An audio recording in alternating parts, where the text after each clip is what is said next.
Hello everyone, welcome to अनुभव study facts. आज ribosome से हम इतने सारे इंपॉर्टेंट वन लाइनर फॉर्म में डिस्कस कर लेंगे। इसके बाद आप एमसीक्यूज की प्रैक्टिस करना, आपसे कोई भी क्वेश्चन गलत नहीं होगा। राइबोसोम की खोज पैलेट ने की, इस वजह से इसे पैलेट पार्टिकल कहते हैं। स्मॉलेस्ट सेल ऑर्गेनल है, ए मेम्ब्रेनस है, मतलब कोई भी इसके चारों तरफ झिल्ली नहीं पाई जाती। ऑर्गेनल विद इन ऑर्गेनल उसको इसलिए बोला जाता है क्योंकि ये माइटोकॉन्ड्रिया में प्रेजेंट होता है। माइटोकॉन्ड्रिया एक ऑर्गेनल है, इसमें प्रेजेंट होता है 70s टाइप का, प्लास्टिड में 70s टाइप का, इस तरीके से। फिर है प्रोटीन सिंथेसिस का काम करता है, इस वजह से इसे प्रोटीन फैक्ट्री कहते हैं।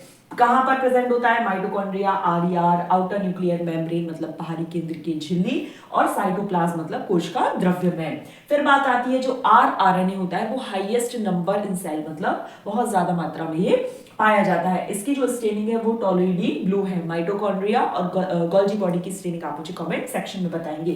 फिर ये किससे मिलकर बना? आरआरएनए और प्रोटीन से मिलकर बना होता है। राइबोसोमल आरएनए और प्रोटीन मतलब राइबोन्यूक्लियो प्रोटीन। अब जो 70s टाइप और 80s टाइप, 70s आपका प्रोकैरियोट्स में, 80s आपका यूकैरियोट्स में पाया जाता है। 70s की सब यूनिट्स है 50s और 30s। एड स्वेडबर्ग यूनिट है, मतलब एस मेजर करती है डेंसिटी को, ठीक है।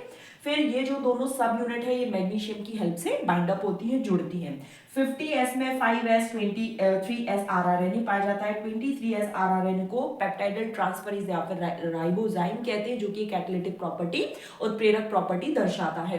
30s है 16s आरआरएनए।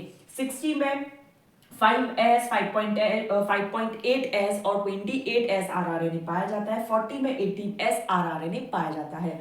फिर 80s में आरएनए और प्रोटीन का रेशियो 1:1 होता है। 70s में आरएनए और प्रोटीन का रेशियो 2:1 होता है। अगर ये सेशन पसंद आए तो do like share and subscribe. इसके बाद आप एमसीक्यूज प्रैक्टिस करना, लगभग आपसे सारे एमसीक्यूज बन जाएंगे। Thanks for watching this video.